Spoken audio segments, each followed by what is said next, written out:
What's up guys? So I did a thing. I bought my very first drone.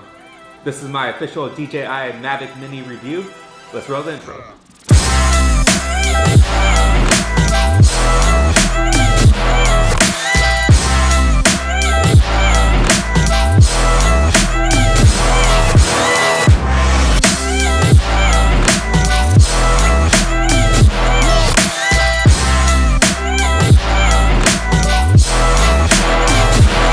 What's up guys, welcome back to my channel. Make sure you like, make sure you leave a comment, make sure you subscribe.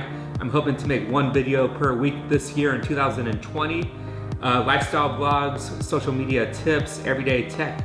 But now let's get to the good part. This is my official DJI Mavic Mini review. I want to talk about why I decided to finally buy a drone. There's basically two main reasons. The first is cost. The Mavic Mini comes in at $400 for the drone alone, $500 with the Fly More accessory kit. So it's not a huge financial risk. And the second main reason I decided to finally buy a drone is because of the size. It easily fits into my camera bag. It's easy to travel with. It's about the size of my cell phone. It's just a super tiny and convenient drone to bring everywhere with you. The Mavic Mini Fly More combo comes with everything that you could possibly need to fly this drone. Comes with this really nice handy carrying case. The drone, of course. 3 batteries, which amounts to about 1.5 hours of fly time. The remote, which unfolds and has joysticks inside. And then the antennas, additional spare parts, and these really ugly propeller guards, which, let's be honest, they belong in the trash.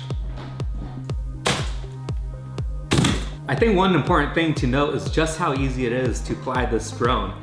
My very first day, I flew it inside my apartment. I took it outdoors, got a really cool sweeping shot of a huge California mural. My parents bought one for Christmas. They've been flying it ever since. It's just really easy for a beginner to pick up, create content, and have fun with the very first day of ownership. Now keep in mind, this is an entry-level drone. Regardless, I want to talk about 2 limitations of the camera. The first being, it does not shoot 4K video. It maxes out at 2.7K. Now for myself, this isn't a huge deal. I like to create YouTube videos, I like to create social media content, and when you're showing drone footage, people tend to focus more on the content and not necessarily the overall quality, as long as it looks good enough. The second limitation is that it shoots JPEG only. It does not shoot raw photos. Now, once again, I don't think this is a huge deal. When I started my Instagram, I shot JPEG only for over a year before switching over to RAW. I've been able to create really cool photos and video content already, even with these limitations. One of the best features about the Mavic Mini isn't really a feature at all, but instead, it's its weight.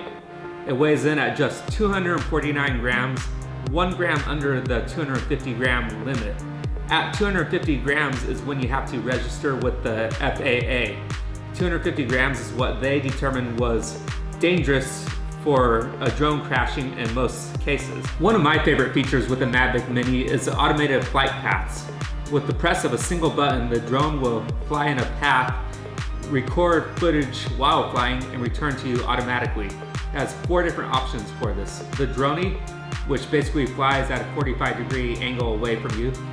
The circle, which is basically exactly what it says, it circles around you in the air. The third is the Helix, where not only does it circle you, but it also increases in altitude. And the fourth is the rocket, where it hovers over you and flies straight up in the air, just like a rocket. These are really cool for creating special effects and videos with the press of a button.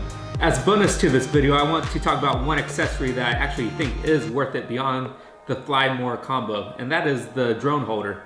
It's a smoked looking plastic case that displays perfectly on your table or bookshelf or wherever you would like it. I'm always looking for cool touches to add to my apartment, and I think this is just a high-tech option for decoration. I talked about everything I like about this drone, but now I want to add 3 things to my wish list. The first is 4K video. Although I don't think it's entirely necessary to have 4K video, I do wish it had it just because I shoot in 4K the majority of the time, and just being able to match video footage would be convenient. The second option is I wish it had additional crash sensors. It only has crash sensors on the bottom of the drone to help it landing and knowing its elevation, but it would be nice to have front and side sensors to help you in more difficult flying maneuvers.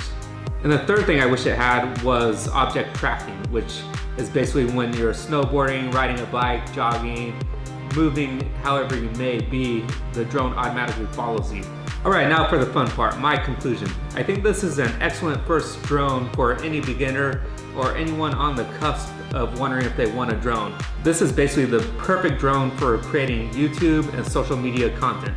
You can take it anywhere with you, it's easy to travel with, and it'll fit in the top compartment of most camera bags. Thanks for watching along. This is my very first tech review ever. I figure since I buy so much gear that I might as well make review videos every once in a while. As I stated in the intro, this channel is all about lifestyle vlogs, tech reviews, and social media tips. I hope you follow along with me in the future. Let me know in the comments what you would like to see. I'm out.